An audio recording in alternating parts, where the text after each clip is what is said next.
What happened that morning changed everything. 5-year-old Mia went where she wasn't supposed to go. And when the wolves saw her, they did something incredible. Nobody expected such a reaction. Even experienced zoologists cried. The sun had just risen over Yellowstone. The mountains gleamed gold in the morning light. Mia woke up earlier than everyone else. As always, the little girl quietly slipped out of bed. Her blonde hair was tousled from sleep. Big green eyes sparkled with curiosity. She had a plan. Daddy went to the wolves every morning. He said it was work. But Mia knew better. He loved them. Dr. Stephen Johnson had worked at the sanctuary for 8 years. He treated injured animals, saved their lives. Mia was proud of her daddy. She quietly approached the window. It was cool outside. Fall in Wyoming started early. The trees were already turning yellow. Mia saw her daddy near the large enclosure. He was carrying a bucket of meat. Every morning at 7 he fed Luna and her babies. Luna was special. She was born in captivity. Her mother died from illness. Luna never knew the wild. 3 years ago Luna became a mother. She gave birth to 3 wolf pups. Today they were already teenagers, but still obeyed their mother. Akela was the biggest. Gray, with intelligent yellow eyes. He always stood next to Luna, protected the family. Neela was the smallest. Black, with a white patch on her chest. She loved to play, and always ran to the fence first. Cody was the middle one. Reddish-gray, with funny big ears. He loved to sleep, and always came last for feeding. All 3 were born at the sanctuary. Humans were familiar to them. They weren't afraid of Dr. Johnson. They even rejoiced to see him. Mia watched from the window. Daddy opened the metal gates, entered the large enclosure. Luna ran up first. She didn't growl, didn't show her teeth. Instead, she wagged her tail, like a big dog. "Good morning, beautiful," Daddy said quietly. Luna snorted. That was her way of saying, "Hello?" Dr. Johnson smiled. He understood her language. Akela approached more slowly. He was always careful. Sniffed Daddy's hand, then allowed himself to be petted. Neela was already spinning around. She wanted attention. And food. Her stomach rumbled loudly. Cody was still sleeping under the big pine tree. Daddy called him. The young wolf yawned, stretched, reluctantly got up. Mia decided to go closer. She wanted to see the wolves better, especially little Neela. The girl quietly left the house. The morning air was fresh. It smelled of pine and moist earth. She approached the tall metal fence. The enclosure was huge, like a football field, with trees, rocks, and even a little stream. Daddy stood with his back to her. He was spreading meat in different places, so the wolves wouldn't fight over food. Mia saw a small gate on the side. It was for staff, usually locked. But today Daddy forgot to close it. The girl looked around. Nobody was there. The guard was still sleeping. Other workers would come later. Mia slowly pushed the gate. It opened silently. Her heart beat faster. She knew she shouldn't. Daddy said, "Never go to the wolves." But she was so curious. Mia stepped into the enclosure. The ground under her feet was soft, covered with yellow leaves. The first few steps nothing happened. Daddy still didn't notice her. The wolves were eating their breakfast. Then Neela raised her head. The little black wolf saw the girl. Her yellow eyes widened. She stopped chewing. Akela also noticed the unusual guest. He became alert. His ears perked up. His tail tensed. Cody looked up from his food. He looked at Mia with curiosity, tilted his head to the side. Luna slowly turned around. The big gray wolf looked directly into the girl's eyes. For a second time stopped. Mia didn't move. She didn't breathe. She was a little scared, but more curious. Luna took a step forward. Then another. Daddy finally turned around. Saw his daughter. His face went pale. "Mia! Don't move!" he whispered quietly. But something strange happened. Luna didn't growl. Didn't scare the girl. Instead she came very close. Sniffed Mia. Then quietly snorted. Like a greeting. Neela was the first to overcome fear. The little wolf ran up to Mia. Sniffed her hand.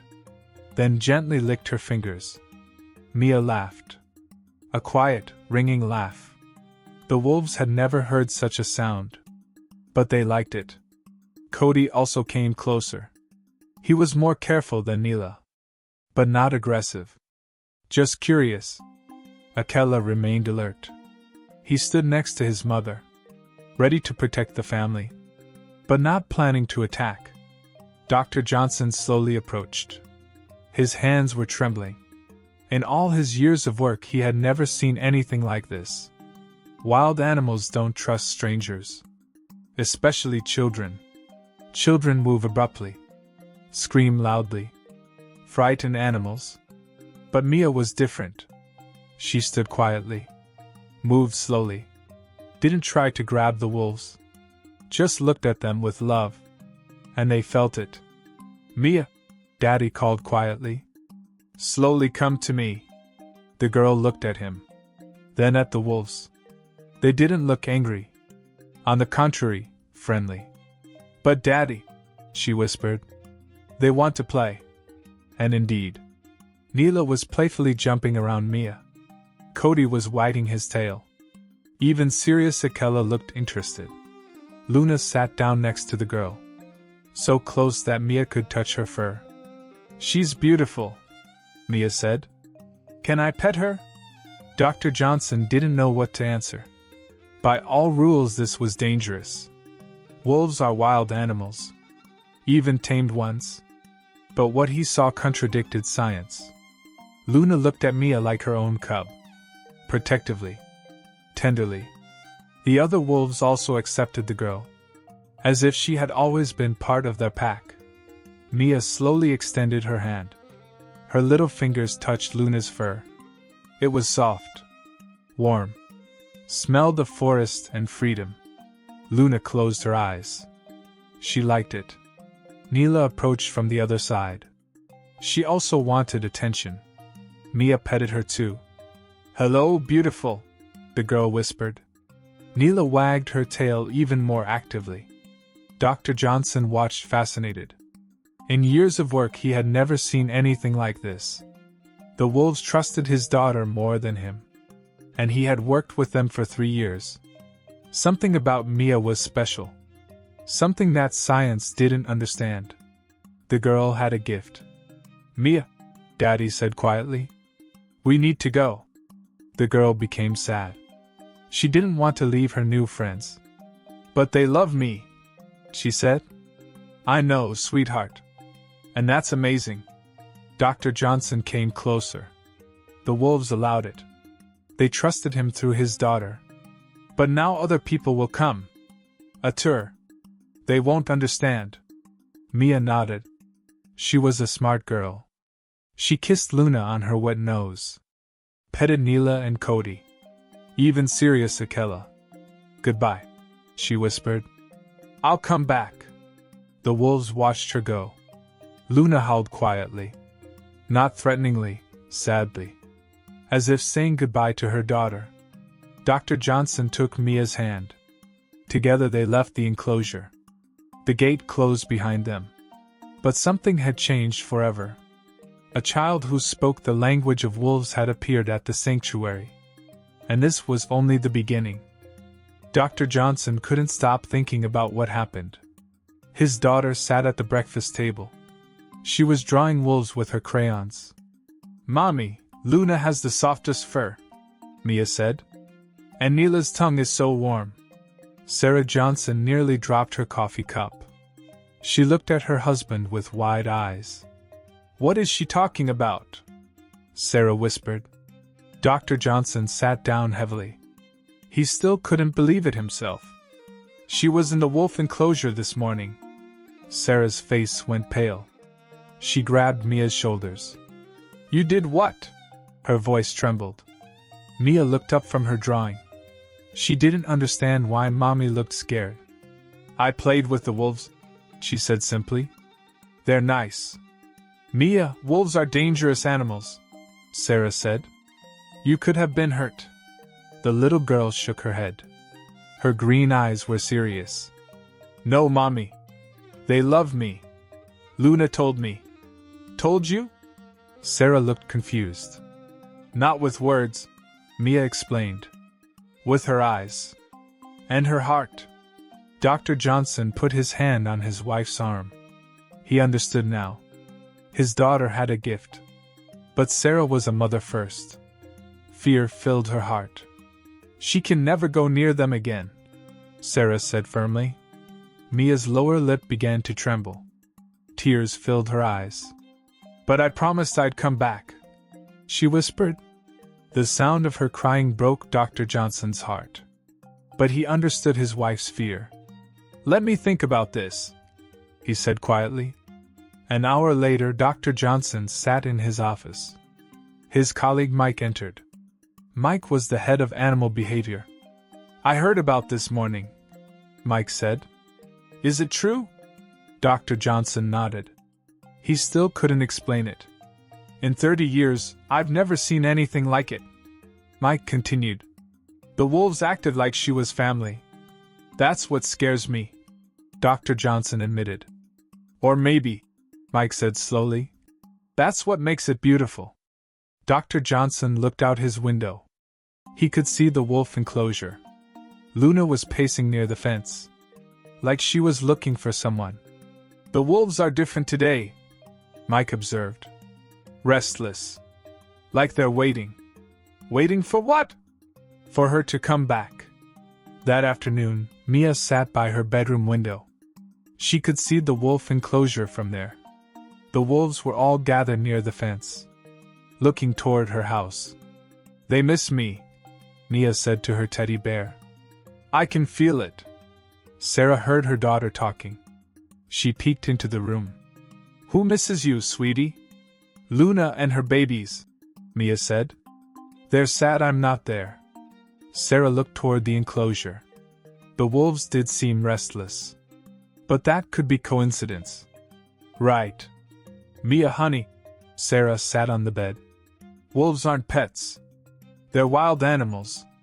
I know, Mommy, Mia said patiently. But they know I'm their friend. How do you know that? Mia thought for a moment. How could she explain? It's like when you hug me, she said finally. I feel your love. The wolves feel the same way. Sarah's heart softened. Her daughter's innocence was pure.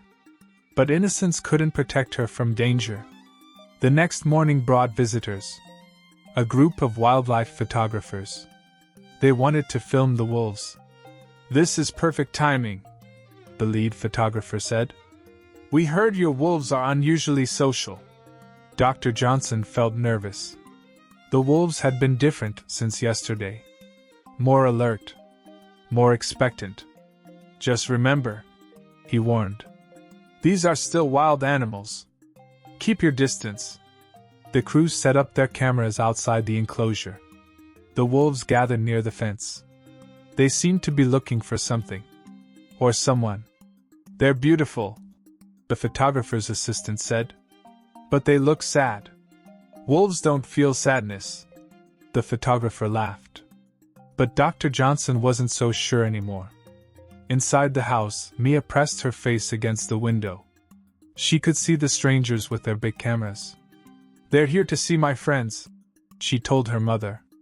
They're not your friends, Mia, Sarah said gently. They're wild animals. But Mia wasn't listening. She was watching Luna. The big wolf was pacing back and forth along the fence. Her yellow eyes kept looking toward the house. She's calling me, Mia whispered. What did you say? Luna is calling me. She needs me. Sarah looked at the enclosure. The wolf did seem agitated. That's just coincidence, sweetie. But was it? The photographer started filming. But something was wrong. The wolves weren't acting natural. They seemed distracted. The photographer complained. Like they're looking for something. Akela started howling. Long, mournful calls. Soon Neela and Cody joined him. Even Luna threw back her head and howled. The sound sent chills down everyone's spine. I've never heard them do that, Mike said to Dr. Johnson. They're calling for Mia, Dr. Johnson said quietly. That's impossible. But the evidence was right in front of them. Inside the house, Mia started crying. The wolves' calls broke her heart. They need me, Mommy, she sobbed. They're scared without me. Sarah held her daughter close. She was beginning to understand. Maybe Mia really did have a special connection. But that made it more frightening, not less. The filming session was a disaster. The wolves remained agitated. They wouldn't eat, wouldn't play, just paced and howled. We'll have to come back another day, the photographer said. When they're calmer. After the crew left, Dr. Johnson walked to the enclosure. Luna immediately came to the fence. She looked directly at him. Her yellow eyes seemed to ask a question. Where is she? I know, girl, Dr. Johnson said softly. I know you miss her. Luna whined. A sound full of longing. Dr. Johnson had worked with animals his whole life. He knew the difference between animal instinct and something deeper. This was deeper. That evening, the Johnson family sat at dinner. Mia barely touched her food. The wolves didn't eat today either, Dr. Johnson said quietly. Sarah looked up from her plate. What do you mean? They refused their food. All of them. They just kept looking toward the house. That's... Sarah paused. That's not normal, is it? No, her husband admitted. It's not. Mia looked up with hopeful eyes. Can I go see them tomorrow? Sarah's maternal instincts screamed no. But her heart was beginning to waver. I don't know, sweetheart, she said honestly. That night, strange sounds filled the air. The wolves were howling again. Long, haunting calls that echoed across the valley. Other animals in the sanctuary began responding. Bears, eagles, even the domestic animals. It's like they're all talking to each other, Sarah said, standing at the window. Dr. Johnson joined her. The sounds were unlike anything he'd heard. They're calling for Mia, he said with certainty. How is that possible? I don't know. But I'm starting to think our daughter is more special than we ever imagined. In her bedroom, Mia sat by the window. Tears streamed down her face. She pressed her small hand against the glass. In the distance, she could see Luna standing by the fence. Even in the darkness, their eyes met. And Mia knew that tomorrow, everything would change.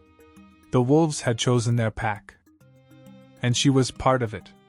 But the world wasn't ready for a child who spoke the language of wild hearts. Not yet. The third day brought bad news. Dr. Johnson received a phone call that changed everything. Dr. Johnson, this is Director Williams from State Wildlife Services, the voice said. We need to talk. Dr. Johnson's heart sank. Director Williams only called when there were problems. We've received reports about unprofessional conduct at your facility, Williams continued. Something about a child in a wolf enclosure? Sir, I can explain. We'll be there this afternoon for an inspection. Be prepared to provide answers. Dr. Johnson hung up the phone. His hands were shaking. He had worked too hard to build this sanctuary. He couldn't lose it now. Mike burst into his office. Steve, we have an emergency. What now? It's Neela. She's hurt. Dr. Johnson grabbed his medical bag. They ran to the wolf enclosure. Neela was lying near the back fence. Her left front paw was bleeding. What happened? Dr. Johnson asked. She got it caught in the old fence wire, Mike explained. We need to treat it, but what? She won't let anyone near her. She's in pain and scared. Every time we approach, she snaps. Dr. Johnson looked at the injured wolf.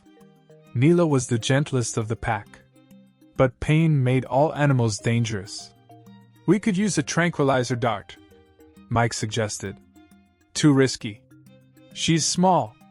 The dosage could be wrong. They stood outside the enclosure, helpless. Neela whimpered in pain. Luna and the others circled around her, protective but unable to help. She's losing blood, Mike said quietly. From the house, Mia watched through her window. She could see the men gathered around the enclosure. Something was wrong. Mommy, what's happening? She asked. Sarah looked out. She saw the concern on the men's faces. I think one of the animals is hurt, sweetheart. Mia's face went pale. Which one? I don't know. But Mia was already running. Out of the room, down the stairs, through the front door. Mia, wait! Sarah called. But the little girl was already halfway to the enclosure. Dr. Johnson saw his daughter running toward them. Mia, stop! You can't come here! What's wrong with Neela? Mia called out. How did she know it was Neela? She's hurt, sweetheart. But we can help her. She's too scared. Mia looked through the fence. She could see Neela lying in the distance. The little wolf was panting heavily. She's calling me, Mia said simply. Mia, no, Dr. Johnson said firmly. Not today. It's too dangerous. But Mia wasn't listening. She was focused on Neela. Her green eyes were filled with determination. She needs me, Daddy. She's scared and hurt. Sarah caught up to them, breathless. Mia, come away from there. Let me help her, Mia pleaded. Please, Daddy. She trusts me. Dr. Johnson looked at his daughter, then at the injured wolf, then at his watch. The state inspectors would arrive in 2 hours. If Neela wasn't treated soon, they might lose her. And if they lost her while the inspectors were here. Steve, you can't be serious, Mike whispered. But Dr. Johnson was thinking. In 3 days, he had seen his daughter do impossible things. Maybe it was time to trust her gift. Sarah, he said quietly, what if Mia is our only chance? Are you insane? Sarah's voice was sharp. She's 5 years old, and she's the only person these wolves completely trust. Mia looked up at her parents with pleading eyes. I won't get hurt. Luna will protect me. Sarah looked at the wolf enclosure. Luna was indeed watching them. The big wolf's eyes seemed to understand the conversation. This is crazy, Sarah whispered. Mommy, Mia said softly. Sometimes love is stronger than fear. Those words broke Sarah's heart. Her 5-year-old daughter was wiser than most adults. But wisdom couldn't stop wolf teeth. Dr. Johnson made a decision that would change everything. We do this together, he said. I go in with her. With full medical equipment. Steve, Mike started. It's our only option. 30 minutes later, Dr. Johnson and Mia stood at the enclosure gate. Sarah watched from a safe distance, her heart pounding. Remember, Dr. Johnson told his daughter. Stay close to me. Move slowly. Let them come to you. Mia nodded. She wasn't scared. She could feel the wolves' emotions. They were worried about Neela. Not aggressive. The gate opened. Luna approached first. She sniffed Dr. Johnson, then Mia. Her tail wagged slightly. Permission granted. Akela and Cody stayed back, but they weren't threatening. They were simply watchful. Neela lay about 50 feet away. She lifted her head when she saw them. Her yellow eyes were clouded with pain. Easy, girl, Dr. Johnson said softly. But Neela's ears flattened. She bared her teeth slightly. The pain made her distrust everyone. Except Neela, Mia called softly. I'm here. The injured wolf's ears perked up. Her expression changed completely. Mia walked toward her, slowly and calmly. Dr. Johnson followed, medical bag in hand. Hi, beautiful, Mia whispered. Does it hurt? Neela whimpered. It was a sound that broke hearts. Mia sat down next to the injured wolf. She gently placed her small hand on Neela's head. It's okay, she said. Daddy will make it better. Neela relaxed under Mia's touch. Her breathing became calmer. Dr. Johnson couldn't believe what he was seeing. An injured wild animal was allowing a child to comfort her. Can you hold her still? He asked his daughter. Mia nodded. She continued stroking Neela's head and speaking softly. Dr. Johnson began cleaning the wound. Neela tensed, but she didn't snap. She trusted Mia. And Mia's presence kept her calm. Good girl, Mia whispered. You're so brave. Luna, Akela, and Cody watched the procedure. They seemed to understand that help was being given. As Dr. Johnson worked, a car pulled up to the sanctuary entrance. The state inspectors had arrived early. Oh no, Sarah breathed. She could see the official vehicles. Director Williams stepped out of the first car. He was a stern man in his 60s. Behind him came two other officials with clipboards. Where is Dr. Johnson? Williams demanded. Mike met them at the entrance. He's treating an injured animal. We'll wait in his office. But as they walked toward the building, Williams noticed the crowd around the wolf enclosure. What's happening over there? Mike's heart raced. Just routine animal care. But Williams was already walking toward the enclosure. The other officials followed. Sarah saw them coming. She had to make a choice. Run to warn her husband and risk the officials seeing her panic? Or stay quiet and pray they wouldn't understand what they were seeing? She chose to pray. Williams approached the fence. He looked into the enclosure and froze. Is that a child in there? He said incredulously. Sir, I can explain. Mike started. There is a child. In an enclosure. With wolves. Williams pulled out his radio. This facility is being shut down immediately. But then something extraordinary happened. Neela, her paw now bandaged, stood up. She walked over to Mia and gently licked her face. Then Luna approached. She sat down next to Mia, protective but calm. Akela and Cody joined them. The entire wolf pack surrounded the little girl. Not threatening her. Protecting her. My God! One of the officials whispered. Williams stared in amazement. In 30 years of wildlife work, he had never seen anything like this. Dr. Johnson looked up and saw the officials. His heart stopped. But Mia wasn't afraid. She stood up slowly, the wolf standing with her. Daddy, she called. Neela feels better now. The injured wolf was indeed standing. The bandage was secure. And she was calm. Williams couldn't speak. Director Williams, Dr. Johnson called. I'd like you to meet my daughter. Mia walked toward the fence, the wolves following. She stopped right in front of the amazed officials. Hello? She said politely.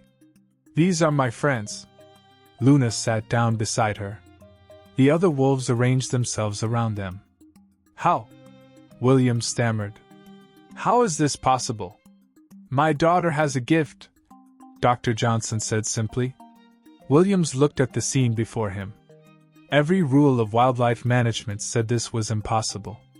But he was watching it happen. We came here to shut you down, Williams said slowly. But this... He paused, studying the calm wolves and the fearless child. This changes everything. Mia smiled. Would you like to meet them properly? And in that moment, Director Williams realized he wasn't just witnessing something impossible. He was witnessing something miraculous. The sanctuary wouldn't be shut down. It would become famous. For the little girl who spoke the language of wolves. and proved that love really is stronger than fear. 6 months later, everything had changed. The Yellowstone Wildlife Sanctuary was no longer just a rescue center. It had become a miracle. News crews from around the world came to see the little girl who spoke to wolves. Scientists studied her gift. Families traveled thousands of miles just to watch Mia with her pack. But for Mia, nothing had really changed. The wolves were still her friends. Luna was still her protector. And every morning, she still helped Daddy with feeding time. "Good morning, beautiful," Mia said to Luna. It was their special greeting. Luna responded with her soft snort. Then she nuzzled Mia's hand with her wet nose. Neela bounced around them playfully. Her injured paw had healed perfectly. Now she was faster than ever. Akela and Cody waited patiently for their turn to greet Mia. Even the serious Akela had learned to enjoy her gentle touches. "Today we have special visitors," Dr. Johnson told his daughter. A group of children with special needs was coming to the sanctuary. Their teacher had heard about Mia's gift. She hoped that seeing the wolves might inspire her students. "Will they be scared?" Mia asked. "Some might be," her father admitted. "But you'll show them there's nothing to fear." Mia nodded seriously. She had learned that her gift came with responsibility. Not just to the animals, but to people too. The bus arrived at 10 o'clock. 12 children stepped out. Some walked with canes. Others used wheelchairs. A few wore hearing aids. Their teacher, Mrs. Chen, looked nervous. "Are you sure this is safe?" Dr. Johnson smiled. "With Mia here, it's the safest place in the world." Sarah Johnson had finally accepted her daughter's gift. She still worried, but she had seen too many miracles to doubt anymore. "Welcome to our sanctuary," Sarah greeted the group. "Today you'll meet some very special animals."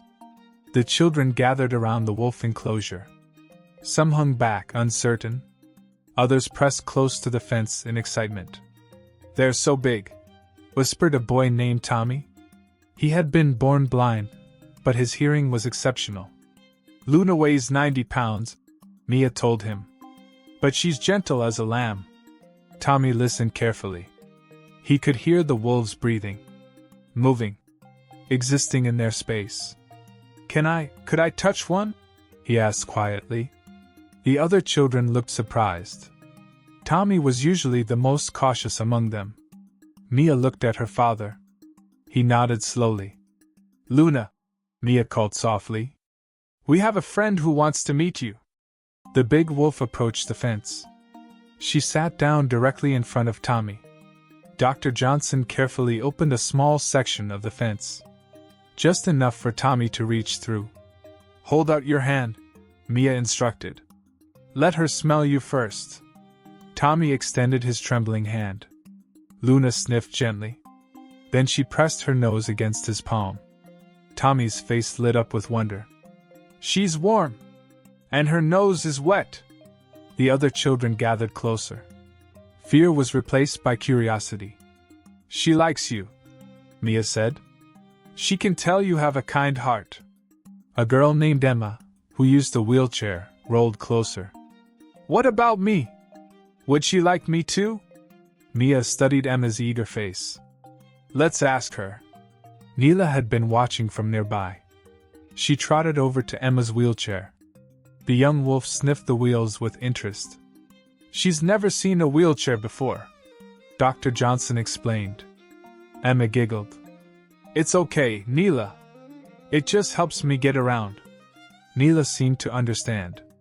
She sat down next to the wheelchair and placed her head near Emma's hand. Emma gasped with delight. "She's so soft!" One by one, the other children met the wolves.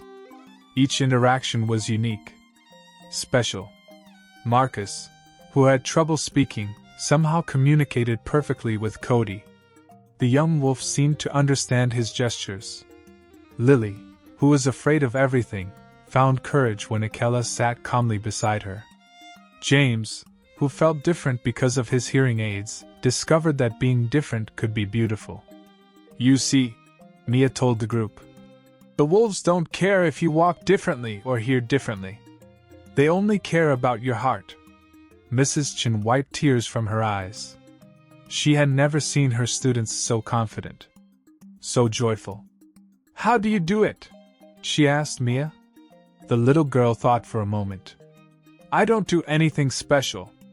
I just love them. And they love me back. But you're not afraid? Why would I be afraid of love? That simple question from a 5-year-old changed Mrs. Chen's perspective forever. As the special group prepared to leave, Tommy approached Mia. Thank you, he said quietly. I've never touched a wild animal before.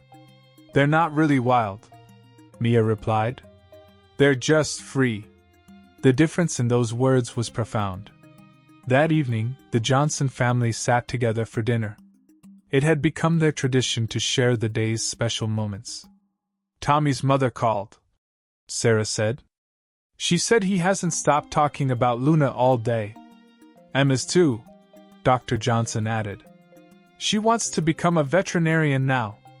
Mia smiled. The wolves help them feel special. You help them feel special, her mother corrected. The wolves just followed your lead. As autumn turned to winter, more children came to visit. Some were shy. Others were bold. All left changed. Mia's gift grew stronger with each encounter. She began helping other animals at the sanctuary too. The injured eagle who wouldn't eat until Mia sang to him. The orphan bear cubs who only trusted her to give them bottles. The old mountain lion who let her apply medicine to his arthritic joints. Director Williams visited regularly now. He had become one of Mia's biggest supporters. You've revolutionized wildlife rehabilitation, he told Dr. Johnson. Your daughter is showing us new possibilities. She's showing us old truths, Dr. Johnson replied. Love, trust, understanding. We just forgot how to use them. One snowy December morning, Mia made an announcement. I want to help all the lonely animals, she told her parents. Not just here. Everywhere. Sarah and Dr. Johnson exchanged glances. Their 5-year-old was already thinking beyond their small sanctuary. What do you have in mind, sweetheart? Sarah asked. Videos, Mia said simply. So children everywhere can see that animals aren't scary. They're friends. And so began Mia's mission to change the world. One animal at a time. One child at a time. The little girl who spoke to wolves became a voice for all creatures great and small. She taught the world that being different wasn't something to fear. It was something to celebrate. On Christmas morning, Mia found a special surprise waiting for her. A new wolf had arrived at the sanctuary during the night. A young female, rescued from illegal captivity. She was scared, traumatized, and wouldn't let anyone near her. She doesn't trust humans, Dr. Johnson explained. She might never recover. Mia looked at the frightened wolf huddled in the corner of the quarantine enclosure. What's her name? Mia asked. She doesn't have one yet. Mia studied the wolf's golden coat and amber eyes. Hope, she said softly. Her name is Hope. And as if hearing her name for the first time, the young wolf lifted her head and looked directly at Mia. In that moment, another miracle began. Because sometimes, when love calls out to fear, fear becomes courage. And courage becomes hope. And hope becomes everything. The wolves of Yellowstone had found their guardian angel. A 5-year-old girl with green eyes and an infinite heart. And the world had learned the most important lesson of all. That love really is stronger than fear. But this was just the beginning of Mia's story. Because every day brought new animals to heal. New children to inspire. New miracles to witness. And in a world that often forgot the magic of kindness, Mia remained a beacon of light. Proving that sometimes the smallest voices carry the biggest truths. And that every creature, no matter how wild or wounded, deserves a chance to love and be loved. The end, and the beginning.